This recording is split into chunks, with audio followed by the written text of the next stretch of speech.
Pense num domingo à tarde em que o sinal de internet cai do nada. Bate aquele desespero, né? Sem aplicativos, sem streaming de vídeo, sem rolar o feed. A mente moderna entra em curto-circuito instantâneo, como se um retorno abrupto à Idade da Pedra estivesse acontecendo. Mas olha que loucura. Para os nossos ancestrais, esse vazio absoluto e a ausência total de estímulos contínuos não representavam uma falha no sistema. Pelo contrário, era o verdadeiro motor da criação. Eles não tinham notificações buzinando, é claro. Então, paradoxalmente, a ideia de não fazer absolutamente nada constitui a base fundamental de toda a civilização humana. O objetivo deste dossiê de hoje é explorar uma premissa histórica bem curiosa. O tédio jamais foi um obstáculo. Na verdade, ele atuou como o grande arquiteto da nossa evolução. E já que estamos falando sobre a evolução das coisas, sejam bem-vindos ao Visão Mundi. Já fica aqui o lembrete para se inscrever no canal antes que a gente perca o fogo da curiosidade e o algoritmo nos deleta por falta de interação, garantindo assim aquela velha aura de conhecimento pré-histórico. Bom, vamos lá.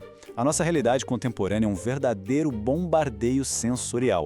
São dezenas de aplicativos brilhando nas telas, uma biblioteca infinita de filmes a um mero toque de distância, um fluxo que não para nunca. E ainda assim, o tédio sempre dá as caras. Em forte contraste, há 100 mil anos, havia apenas o eco e o vazio absoluto de uma caverna fria.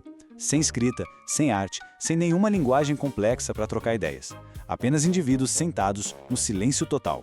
A grande revelação sobre o que preenchia essas longas horas ociosas muda completamente a forma como a gente compreende a criatividade hoje em dia. Isso naturalmente levanta uma questão que gera um debate científico fortíssimo. Será que os humanos da antiguidade realmente experimentavam o tédio? Durante muito tempo, a academia simplesmente assumiu que os nossos primeiros ancestrais estavam ocupados demais tentando não virar almoço de predador. Parecia super lógico, não é? Supunha-se que todas as horas úteis eram inteiramente consumidas com caçadas extenuantes, coleta de raízes, construção de abrigos e fugas diárias. Era o consenso pensar que não havia margem temporal para pausas ou para simplesmente deitar e olhar para o teto de pedra. Mas a antropologia moderna trouxe uma revelação estatística fascinante e, sinceramente, bem irônica para os nossos padrões exaustivos atuais. Em 1966, o pesquisador Marshall Sahlins publicou um estudo que virou essa velha suposição de pernas para o ar. Após dedicar anos observando o povo Kung no isolado deserto do Kalahari, que é um dos últimos grupos a manter um estilo de vida caçador-coletor, os dados coletados foram de cair o queixo. A carga de trabalho média diária não era nada absurda. Na verdade, a métrica mais impactante é que eles dedicavam apenas cerca de 15 a 20 horas de trabalho por semana. O que acontecia no vasto tempo restante é justamente o que moldou a nossa espécie. Esse enorme volume de tempo livre era gasto apenas descansando, trocando olhares ao redor de uma fogueira e existindo sem grandes propósitos imediatos ou logísticos. O Sahlins até batizou esse fenômeno antropológico de a sociedade afluente original. E é revelador notar que essa riqueza toda não envolvia o acúmulo de bens, terrenos ou armas de ponta, mas sim uma abundância quase infinita de tempo livre. Era muito mais tempo ocioso do que a esmagadora maioria dos profissionais modernos jamais experimentará na vida, garantindo aos nossos ancestrais incontáveis horas para observar a natureza e deixar o pensamento simplesmente vagar.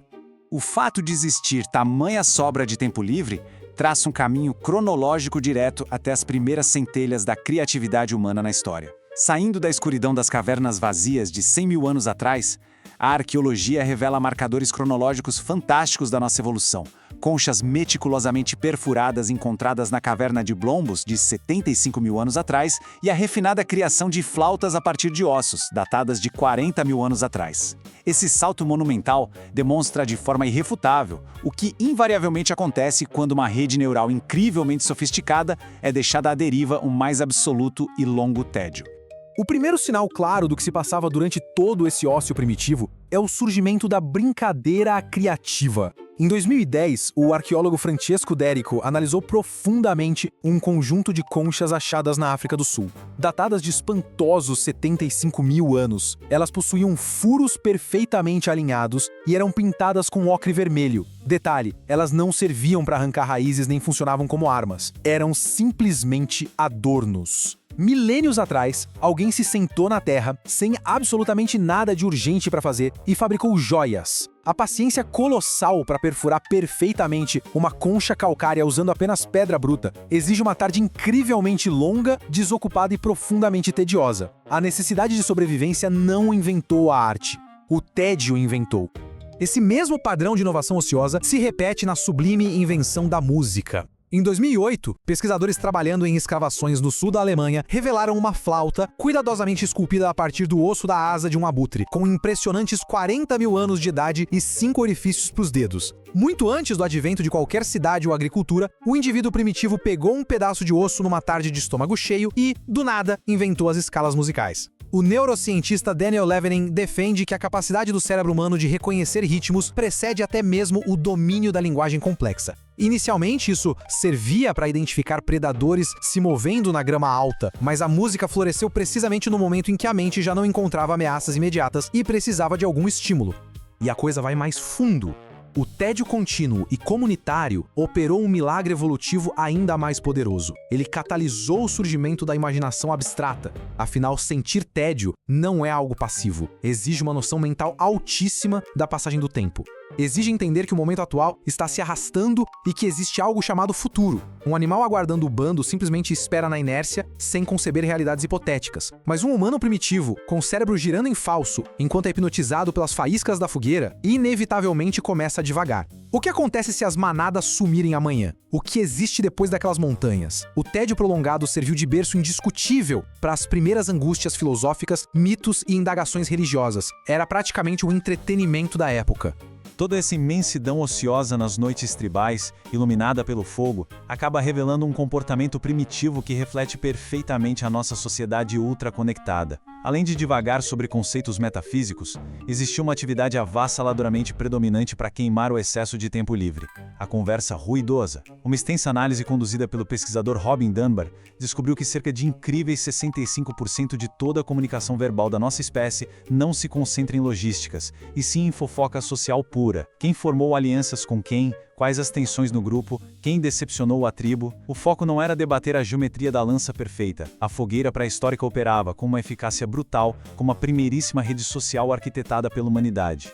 O que pode parecer só um desperdício inofensivo de energia em tagarelices foi, na verdade, a principal argamassa que permitiu erguer a civilização. A teoria do Dunbar propõe um conceito genial. A linguagem não se sofisticou para coordenar o abate de um mamute, mas sim como uma ferramenta incrível de economia de tempo social. Ela evoluiu para substituir a catação, aquele hábito primata de limpar fisicamente os pelos dos companheiros para forjar vínculos de confiança. Tirar carrapatos consome horas, e é uma estratégia de 1 para 1. A grande invenção da fofoca alterou drasticamente essa matemática. Com as palavras "de repente", ficou viável consolidar vínculos com dezenas de indivíduos de uma só vez, ao redor daquele calor. A grandiosa fundação da sociedade humana ocorreu simplesmente porque grupos severamente entediados começaram a falar incessantemente sobre as vidas alheias. Dando um salto para a ciência psicológica das últimas décadas, temos dados empíricos precisos que endossam esse formidável poder criativo do cérebro ocioso. Um experimento metodologicamente entorpecente de 2013, liderado pela psicóloga Sandy Mann, colocou voluntários para realizar uma tarefa terrivelmente monótona: copiar números de uma lista telefônica gigantesca. Depois, testes robustos foram aplicados para medir o nível de inovação e resolução rápida de problemas entre todos. O resultado? O grupo que passou pelo esgotamento maçante de copiar números trucidou amplamente o grupo de controle nas avaliações criativas. A conclusão técnica é contundente. O tédio ambiental obriga o cérebro, de forma agressiva e mecânica, a fabricar de forma autônoma a sua própria rede de estimulação e gerar rotas criativas brilhantes. E é exatamente aí que a gente esbarra na epidêmica crise psicológica que define os dias atuais: o quadro implacável de sobrecarga cognitiva crônica. Se todo aquele vasto silêncio pré-histórico forçava o cérebro a criar invenções e laços sociais, a engrenagem tecnológica de hoje opera na lógica inversa. Compare a paz de uma noite estrelada antiga com a agitação de um cenário moderno. Ao obliterar cirurgicamente qualquer possibilidade de tédio, preenchendo os vácuos do dia com cores em alta definição, notificações infinitas e entretenimentos de 3 segundos, o cérebro atinge rapidamente um estado de estrangulamento. A mente, invadida incessantemente pela poluição de dados, perde aquele espaço reflexivo essencial para processar as emoções do dia ou criar ideias originais. O tédio antigo gerava arte, a fuga moderna dele gera ansiedade extrema.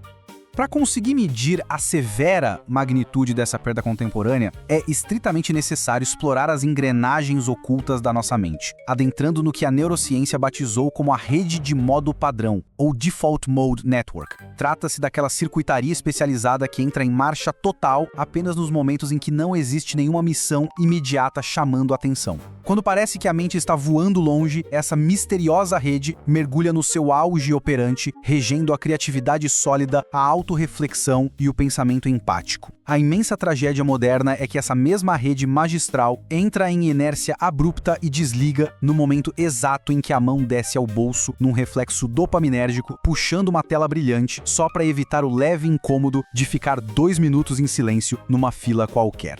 Diante dessas complexas dinâmicas, o balanço de toda essa odisseia torna-se inegável. Os grandes legados criados pela maturação de milênios de silêncio ininterruptos são os pilares que formam a nossa cultura. A espécie humana trilhou quase 300 mil anos operando períodos massivos de repouso para promover saltos evolutivos na cognição. A gramática rica da nossa conversação, as formas de empatia mútua, os primeiros vestígios de arte abstrata, a melodia musical e a curiosidade científica precoce. Tudo isso foi um autêntico download existencial que o hardware humano logrou calcular em profundo silêncio reflexivo. O grande embate hoje é que a gente evoluiu drasticamente o nosso software cultural e tecnológico, mas o cérebro, nosso hardware, ainda anseia pelos mesmos intervalos de quietude, sem os fragmentos constantes que esgotam a atenção na modernidade. O que nos conduz a um dos paradoxos mais fascinantes que encerra as diretrizes da nossa análise histórica. Por incontáveis gerações, a nossa inteligência dominou a genial alquimia de transmutar os vazios do ócio em genialidade e inovação.